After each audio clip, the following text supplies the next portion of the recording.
व्यंकटेश चंद्रकांत कोंडी, मी ज्ञाती संस्थेचा board of director आहे माझी। या ठिकाणी मला एक आढळून आलेलं आहे, या ठिकाणी आपले पद्मशाली मूर्तिकार असोसिएशन या ठिकाणी असताना आत्तापर्यंत 11 वर्ष झाले, त्या ठिकाणी 70 ते 80 लाखपर्यंत त्यांच्यापाशी आपण भाडा घेतलेला आहे।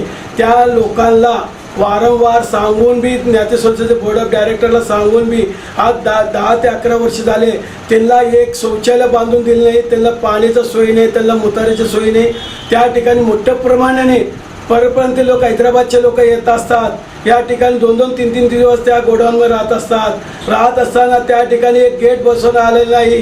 गेले जनरल मीटिंगला मी सांगितलं होतं, ते सांगत असताना त्या ठिकाणी तिने काही केले नाही। त्या ठिकाणी त्यांचे उपाध्यक्ष आले, त्यांचे काही अध्यक्ष येऊन गेलेत, तिने त्यांनाही काही घेणं देणं नाही। दरवर्षी गणपती झाल्यावर तिने जाऊन चेक आणायचं तेवढं काम करतात, ते नंतर तिकडे फिरकून बघत नाही। त्या ठिकाणी आम्ही सांगितले होते त्यांना गेट लावा, त्या ठिकाणी शौचालय बनवा, बंदिस्त करा, त्या ठिकाणी जाऊन लक्ष घाला। त्या ठिकाणचे लोक येऊन आपले मूर्तिकारला मारून त्यांच्यापाशी गाड्या उसनं घेऊन जातात, त्यांच्यापाशी त्याला दम देतात। त्या ठिकाणी आम्ही अध्यक्षाला फोन करत असतात, त्या लोक ते तुम्ही बघून घ्या, तुम्ही पोलीस स्टेशनला जावा, तिथं पत्रे उडून गेलेत, परवा पाणी आलं, पाणी गेलेत, अध्यक्षालाच फोन केला, अध्यक्ष फोन उचलत नाही। या ठिकाणी असला अध्यक्ष कधी चांगलं काम करावं हो अध्यक्ष म्हणता, मी कुटुंबती देतो। आज बोंबडे मंगल कार्य तुम्ही केलं, किती बोंबडे मंगल कार्य केलं, 24,000 तुम्ही रस्ता केला होता, 24,000 रस्ता केला। इथं 10 वर्ष झालं तर तुम्ही रस्ता करत नाही, त्यांच्यापाशी दरवर्षी तुम्ही 7 ते 8 लाख रुपये घेत असतात, त्याला तुम्हाला काय तर वाटायला पाहिजे अध्यक्ष साहेब। आमच्या कळकळी विनंती आहे, त्या लोक आमच्यापाशी येत असतात, तेव्हा येत असताना तुम्हाला डोळ्यातलं पाणी निघायला पाहिजे, तो कुठनं तरी येऊन व्याजानं आणून तो काम करत असतात, त्या ठिकाणी तुम्ही बघत नाही। तसंच तुमच्या त्या 256च्या काळा बाजूला मुनगाव पाटीलचं काळ होतं, 7 वर्ष पेंडिंग होतं। 7 वर्ष पेंडिंग असताना त्यांच्यापाशी तुम्ही एक कुठलं पैसे घेतले नाही। 7 वर्षाच्या पूर्वी तुम्ही त्यांना तेव्हा त्यांचे पैसे दिले असं 7-5 35, आज तुम्हाला 3.5-4 लाख रुपये मिळत होते। आता तुम्ही करून काय पाहिजे 7 वर्ष गेल्यावर। तसेच स्मशानभूमीमध्ये या ठिकाणी आपलं पद्मशाली लोक दिनांक किती तर महिला येत असतात, त्या महिला येत असताना त्यांना तिने घरातनं मयत निघतात। या ठिकाणी गेले 6 वर्षाखाली आम्ही बोर्ड ऑफ डायरेक्टर असताना मी नागेश सरगम या ठिकाणी काही लोक द्यायनं जाऊन ते शौचालय दुरुस्त करून दिला। त्या ठिकाणी आता बी एकच शौचालय आहे, ते पुरुषासाठी आहे, महिलासाठी नाही। महिला कुठं जायला पाहिजे, घरात निघतात, 4-4 तास होतं मय्यतला आल्यावर, त्यांना पाण्याचं सोय तर केलं नाही, आपलं मुतारीचं सोय बी तुम्ही केलेलं नाही। म्हणतो चांगलं मोठं केलं, असं केलं, तेवढं तुम्ही बघत नाही। या ठिकाणी तसंच बुर्ला मंगल कार्यामध्ये आम्ही सांगत असतो, वरचे पत्रे उडून गेलेत, त्याच्यावर दोन गाळे, तसंच आहे। 8 वर्ष झालं मुतारी बांधावरती, काली ज्येष्ठ नागरिकांसाठी मुतारी बांधा, म्हणजे मुतारी बांधत नाही तुम्ही। ज्येष्ठ नागरिकांना लग्नाला आलेले असतात, ते ज्येष्ठ नागरिक 2ऱ्या-3ऱ्या मजल्यावर जाऊन त्यांनी आपलं मुतारी आपलं शौचालयाचे चढून जायला पाहिजे, पायऱ्या चढून। त्या ठिकाणी जनरेटर लाव म्हणलं, जनरेटर नाही। तुम्हाला दरवर्षी 6 लाख रुपये तुम्हाला देत असतो, पण ते देणगी रूपाचं नाही, आपल्या कार्यक्रमाच्या याच्या रूपाने तुम्ही काय सोय केलं हो। पंख्यानं म्हणजे तर तुम्हाला 1 वर्ष लागलं पंख्याला, दुसऱ्याला एक फोन करतो 10 मिनिटात पंख्या आणून बसून दिलाय।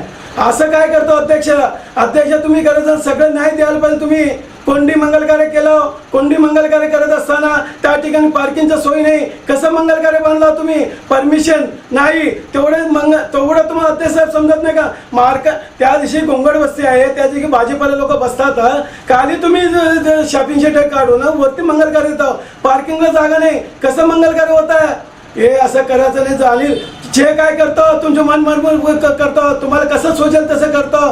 कुठलं बोर्ड ऑफ डायरेक्टरला तुम्ही विचारत नाही, कुठलं ज्ञाती संस्था विश्वासाला विचारत नाही। तुम्ही जे केले तेच काम आहे, सगळं तुम्हीच करणार, दुसरं कोण करणार नाही। तुमच्या परवानगीचं काम होत आहे। या ठिकाणी मी अध्यक्ष साहेबांना विनंती करतो की गेल्या वर्षी मार्कंडे मंदिरमध्ये मीटिंग घेताना वरती पाऊस पडला होतो, ते पत्रे बदलले का नाही मला माहीत नाही। आम्ही उद्या मीटिंगला आल्यावर ते पत्रे बघणार। वर्ष झालं तुम्ही काय काम केलं म्हणतं, लोकांपाशी पैसे आणतो, त्यांचं वायचर नाही, काय नाही, कुठलं चेक वेक काय तर असतो का नाही।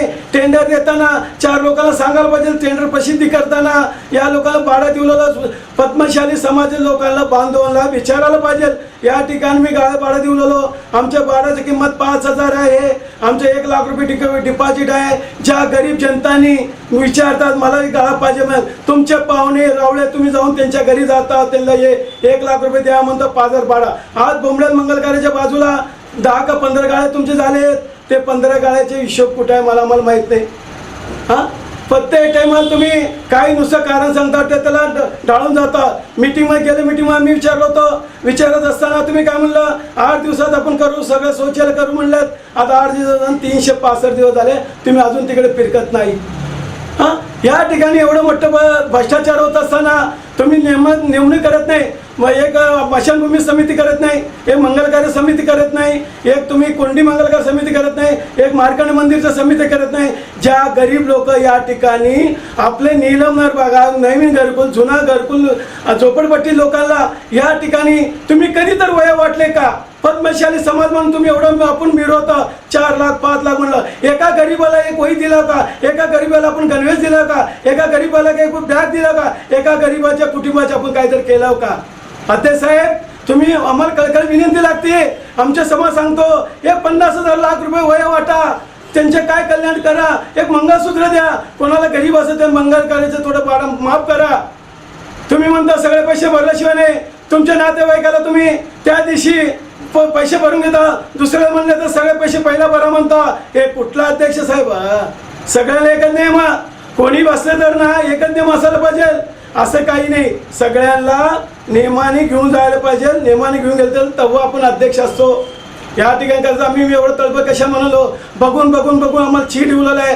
त्याच्यामुळे एवढं बोलायला तुम्हाला राग येत असेल आणि यापूर्वी परत तुम्ही असं चुका करू नका.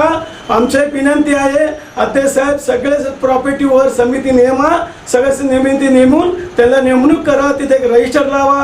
दररोज कोण येते, कोण जाते, काय येते, काय मटेरियल येते, काय जाते, कोण जाते, कोण येते, हे सगळं बघा. मला कळकळी निघते स्मशानभूमीमध्ये शौचालय व्हायला पाहिजे. माझा पहिला नंबर महिलांसाठी पुरुषासाठी. दुसरा नंबर आपल्या या ठिकाणी कुठले मूर्तिकार असोसिएशन त्या ठिकाणी आता त्यांचं सीझन चालू आहे, रात्रपळे दिवस पळे त्यांना शौचालय जाता असताना रात्री साप आढळून येतात. त्यांना बी शौचालय, त्यांना नळ घेऊन शौचालय बनवून मुतारे बनवून द्यावं. पुढं समोर एक गेट करावं. याचं माझं विनंती आहे. कुठं कुठे प्रॉफिट आहे ते सगळं समिती नेमायला पाहिजे. माझं एक विनंती आहे.